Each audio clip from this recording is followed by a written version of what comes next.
Арбаңыздар кадырман көрөрмандар, Адаят айдын көрсөтүүсүндө бир жумадан кийин сиздер менен амандашып отурабыз. Бүгүнкү биздин көрсөтүүбүздө балдар адаятындагы жанрдык түрлөрү, тактап айтканда поэзияда поэма, проза же болбосо драматургиябы айтор адаяттагы жанрдык түрлөр боюнча сиздерге тереңден маалымат беребиз. Алгач эле сизге суроо, кыргыз профессионал адаятында балдар адаятынын жанрдык түрлөрү дегенде жогоруда айткандай кандай багыттар менен бөлүнүп, анын ичинде эң бир өзүнүн поэзия жанрында өзгөчө бир балдар адаяты чоң бир терең жайылуу менен элге таанымал да. Ушул боюнча кеп уласаңыз. Кыргыз балдар адаяты өзү чоң милдетти өзүнө жүктөгөн деп айта алабыз. Анткени бул өзүнчө жанрдык түрлөргө бөлүнүп кетет. Жанр дегендин өзү түр дегенди билдирет. Балдар адаяты 3 жанрдык өзгөчөлүгү бар. Эң биринчи элдик өзек чыгармачылык, башкача айтканда фольклор, эл оозуна жыйналып алынган. Экинчиси бул акындар поэзиясы, үчүнчүсү жазма чыгармачылык.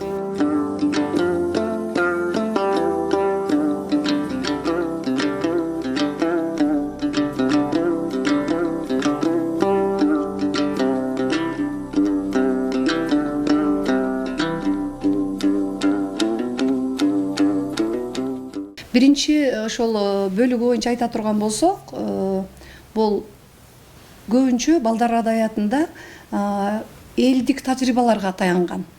Элдик айтымдарга, элдик түшүнүктөргө, элдик психологиялык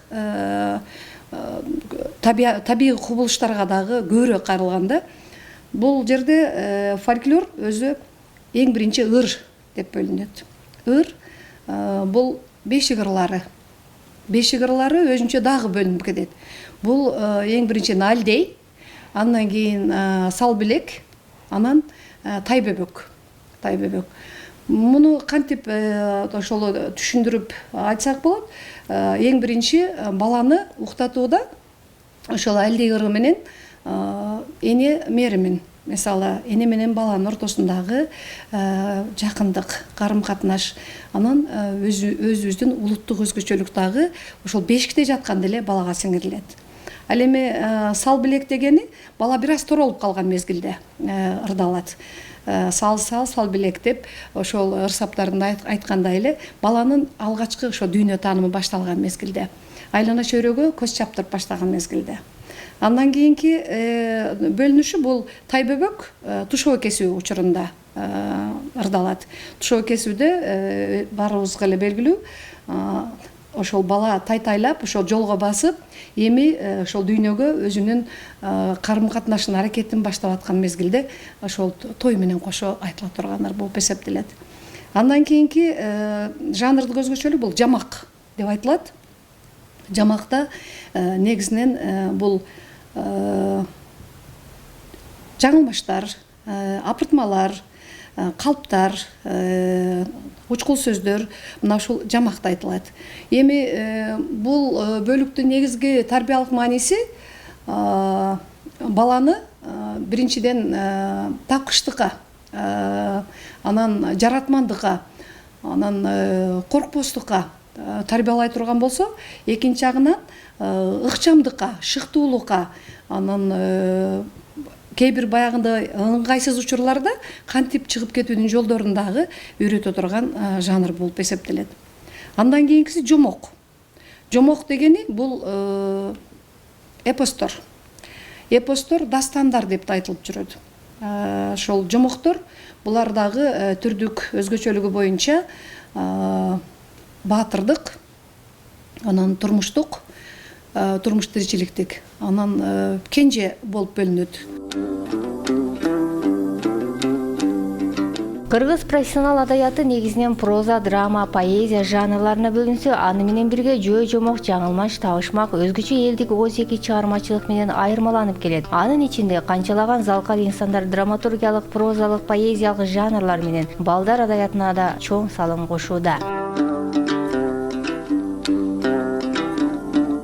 мен биринчи баатырдык эпостор боюнча айтайын. Баатырдык эпостордун ошол туу башында турган Манас, Семетей, Сейтек, Эртөштүк, Эртабылды ошол чыгармалары булар ошол эл башкарган, журттун башында турган Манас, Семетей, Сейтек, Эртабылды, Эртөштүк сыяктуу инсандар жөнүндө, баатырлар жөнүндө, алардын кылган эмгеги жөнүндө сиңирилет.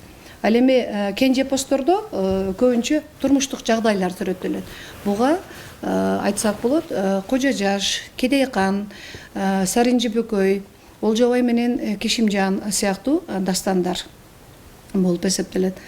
Анан дүйнө тааным ырлары деген дагы бар. Мен бул жерден бир аз ошол алыстап кетиптирмин. Жанагы ыр бөлүнүшү боюнча дүйнө таанымда табият боюнча табият менен тааныштыруу, анан жаныбарлар менен тааныштыруу, андан кийин адамдын жеке өзүнө байланыштуу баягы үй бүлөлүк маселелер дагы ошол ырларда каралат. Бул акындар фольклор боюнча мына ушуларды айтсак болот. Элдик өзек чыгармачылыктар боюнча. Анан табышмактар, жаңылмаштар, калыптар дагы ошол баланы төмөнкү курагынан баштап эле, мисалы дүйнө таанымы башталгандан баштап эле ошол табышмактарды таптырып, же болбосо апыртмаларды айтып, жаңылмаштарды айтырып туруп, аларды көрөгөчтүккө, тапкычтыкка тарбияласак болот.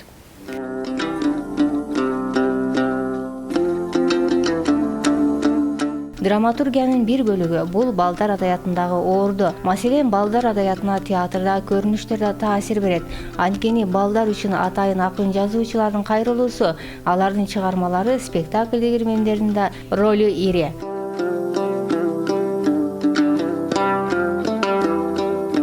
Чынын айтыш керек, эми баягы замандын өзгөрүлүшүнө жараша болуп атат да. 21-кылымда бул баягы техниканын, интернеттин өнүгүп турган убагы, өсүп турган убагы. Ошон үчүн азыр балдар көпчүлүгү ушул интернет менен алек болуп баратат да. Илгеркидей мурунку баягы 20-кылымдагыдай балдардын көбү китеп окуудан алыстап баратат. Менин көз карашымча. Анан себеп китеп окуудан алыстаганын себеби ошол көпчүлүгү мынагу уюлдук телефон менен интернет аркылуу көп нерселерди билип алганга далалат кылып атышты турган мезгили да. Бирок эми интернеттен көп нерсени алганы менен баягы биздин илгерки ошол мурунку жазылган адабияттагы биздин ушул балдар үчүн, чоңдор үчүн жазылган көп баягы чыгармалар менен бейтааныш болуп калып атат да азыркы убакта. Себеби окуучулар менен, студенттер менен мындай маек кылган мезгилде биздин мурунку акын жазуучуларыбызды, ошол баягы жомокчуларыбызды, кыргыз адабиятындагы деги эле ошол биздин авторлорубуздун көбүн билбегендик дагы ушундан болуп атат да. Ошон үчүн мен ойлойт элем, азыркы ушул биздин кичинекей ушул бөбөктөрдөн баштап, кичинекей ушул балдардан баштап, ушул мектептеги тарбия алып аткан ушул окуучуларыбыздан баштап ушул көбүрөөк биздин өзүбүздүн кыргыз адабиятына таанышып, кыргыз тарыхына көбүрөөк маани берсек, ошондо биз ушул келе айткан биздин кийинки муундарга биздин ушул адабият менен жакшы тааныш болсо, биздин ошол кийинки муундарга бир жакшы тайлим тарбия өткөргөн болор элек деген ойдомун да.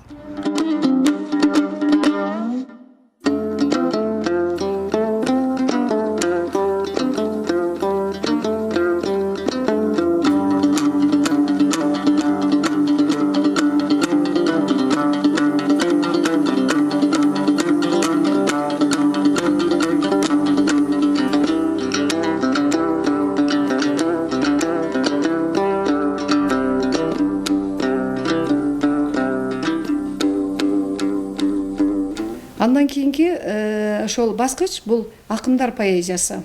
Өзгөчө балдар адабиятында акындар поэзиясы чоң роль ойнойт. Анткени бул акындар поэзиясын жетектеген, баштаган инсандардын бири дагы деле ошол Тоголок молдону мисал келтирсек болот. Тоголок молдонун тамсилдери, Тоголок молдонун ошол чыгармалары балдарды мисалы жалкоо болбоого, элди сүйүүгө же болбосо көрөгөч болууга тарбиялаган чыгармаларын мисалга келтирсек болот. Айрыкча буларга Жер жананын балдары, андан кийин Талым кыз менен көбөктүн айтышы деген поэмалары мисал болот. Мисалы Талым кыз менен көбөктүн айтышы дегенде кыз жигит дүйнөдөгү ошол болуп жаткан жагдайларды алым сабак катарында бири бирине суроо берүү менен айтышат. Мисалы ошол кыз эмне жумуш кылыш керек, жигит эмне жумуш кылыш керек. Мисалы атанын орду, эненин орду, мекендин ошол орду бул жерде. Анан жер ата мекенди коргоо боюнча ушулар боюнча дагы акырында ошол Талым кыздын ошол көбөктү жеңип койгондугу менен аяктайт.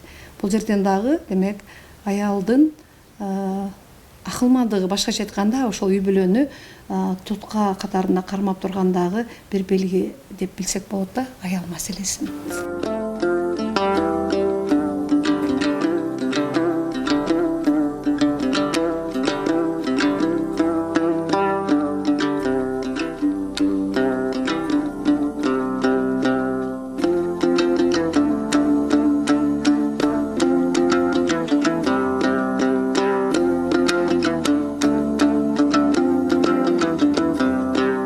Азыркы мезгилде чынын айтыш керек. Ошол баягы бардыгы эле тегиз эмес да. Бардыгы бир багытта эмес. Мисалы ошол биздин өзүбүздүн адабиятка, өзүбүздүн ушул чыгармаларга, жомокторго, мына театрларда коюлуп аткан спектакльдерге кызыккан балдар кыздарыбыз да жок эс эмес, бар. Мисалы мен өзүм ошол мына келечек балдар чыгармачылыгында ушул драма жана куурчак кружогунан ири менен сабак берем.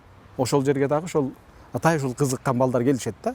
Анан алар ошол мен айткан ошол жөө жомок, баягындай тамсил, монолог, ошого окшогон сыяктуу ар бир баягы адабиятта кезиккен бир чоң чыгарманын ичиндеги кичинекей бир окуялар менен кызыктар да.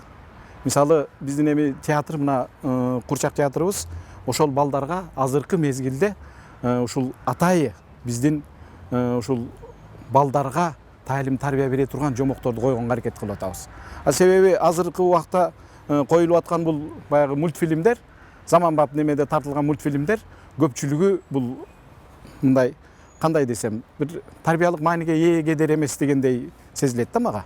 А эгерде биз өзүбүздүн чыгармалардан, өзүбүздүн ошол жомоктордон кызыктуу окуяларды алып туруп, ошол жөнүндө жомок коюп, ошол жөнүндө спектакль койсок, мисалы жок дегенде 100 баланын ичинен бир саналуу балдарды бир тарбиялык маанисин кабыл алганга ошол биздин жомоктон бир тике болсо дагы бир өзүнө бир керектүү нерсени алат деген чоң немеде үмүт ошол спектакльдерди жаратабыз.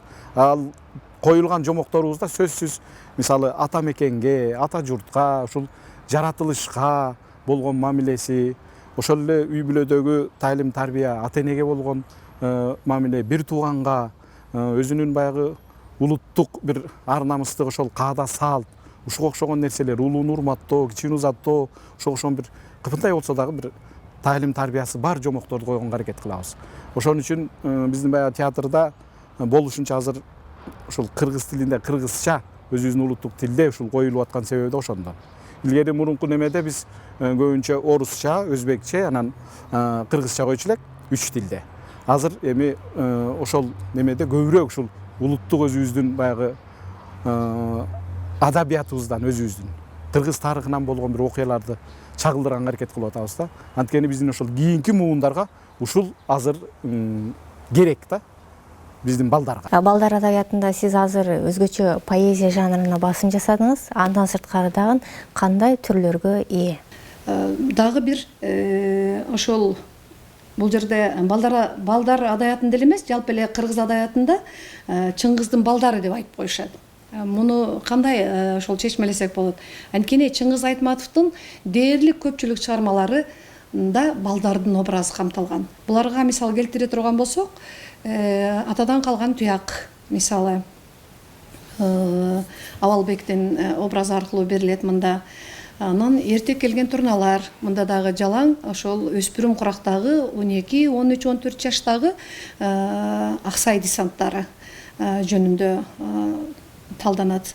Андан сырткары биринчи мугалим чыгармасы ошол сабаттуулугуна ошол ачуу боюнча Дүйшөн сыяктуу ошол алгачкы мугалимдердин ошол кандай кырдаал болбосун, кандай жагдай болбосун, ошол балдарга арип таанытканга аракет кылган биздин ошол билим карлыгачтары жөнүндө чагылдырылган чыгарма болуп эсептелет. Дагы эле ошол кыргыз прозасында чыйырдан да нары улантып кеткен Түгүлбай Сыдыкбеков деген бул өзгөчө наамы бар, бул романдардын атасы деп айтып коюшат бул кишини. Бирок өзгөчө балдар адаятында Тоо балдары деген чыгармасы менен дагы ошол кыргыз прозасында өзүнүн ордун тапкан инсан болуп эсептелет. Насирдин Байтемировдун чыгармалары Тарых эстелиги деген сыяктуу, андан сырткары ошол бул азыркы айтып аткан бул чыйыр 1900 ошол 30-50 жылдардагы, анан 50-60 жылдардагы доорду өзүнүн кучагына камтыйт да, ошол соңку адаятка чейинки. Мен ушуларды белгилеп кете алат элем.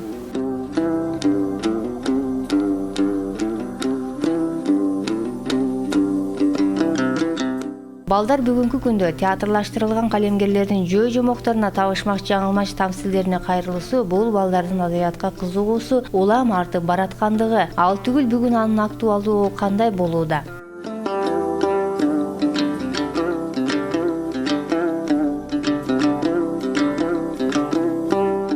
Азыр мисалы мына биздикилер кечээ күнү жакында ушул мына биздин ушул президенттин ыйгарымдуу өкүлү областтык жетекчилери менен сүйлөшүп, ушулардын колдоосу менен атайын ушул айыл жерлерине театрларды, спектакль жомокторду койгонго булар уруксат берип, ошол бир күндүк барып келе турган каражаттарын колдоп беришти.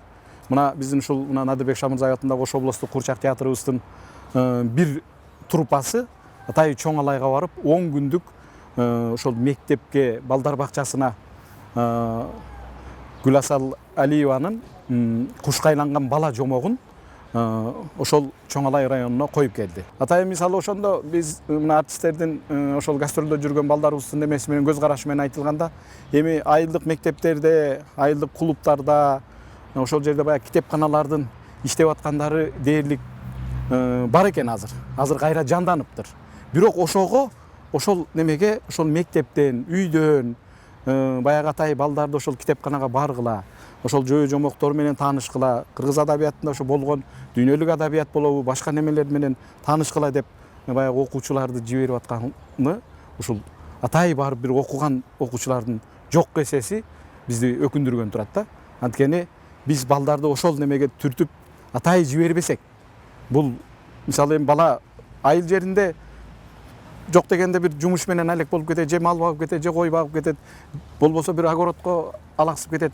Ошол мезгилде дагы ошол бир убакыт бөлүп, айрыкча ошол ата-энелери ошол өзүбүздүн ошол китепканаларга жиберип бир убактысын. Мүмкүн мектептеги ошол мугалимдер, биздин ага эжекелерибиз ошол жок деген ошол мектептин өзүнүн китепканасына кирип, ошол жерден баягы жомок китептерди, бир адабият китептерди алып окуса, баягы бала келечекте өзүнүн кайсыл улуттан, кайсыл мамлекеттен, кандай каада салты болгон, кандай ата теги, жок дегенде ушуга окшогон нерселерди үйрөнөт деген бир менин оюм да. Анан чындыгында биз ошол мына айыл алыскы райондорго барганга аракет кылып атабыз, ошол эми каражаттын эмеси менен. Жок дегенде ошол жарым сааттык биздин жомокту көрсө дагы, башка театрдын спектакли барса дагы, ошондон бир өзүнө керектүү бир тарбияны алат деген үмүттөбүз да. Ошон үчүн биз атай быйыл ошол мына Чоң Алай, Алай эми буюрса, суук түшүп кыш башталганга чейин дагы башка райондорго барганга аракет кылып атабыз.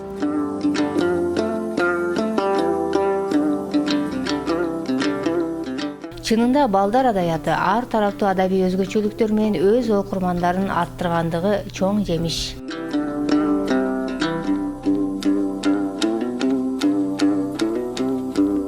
сөзүбүздүн башында ошол кыргыз балдар адаятынын бул кыргыз адаятынын өзүндө анчалык орду болбогону менен деген сөзгө мен анчалык макул боло албайм. Анткени бүт бардык нерсе ошол кичинекейинен же болбосо ошол балдар адаятынан башталат деп айта алам да.